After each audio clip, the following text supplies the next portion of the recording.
There's something about this idea of breaking a young person's spirit and then building it back in your.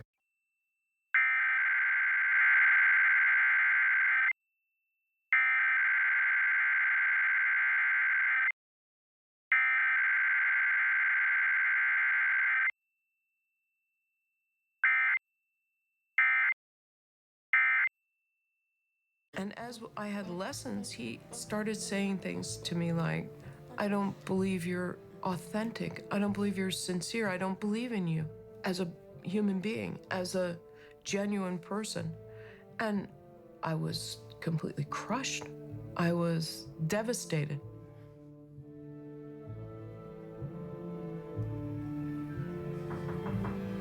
Come in.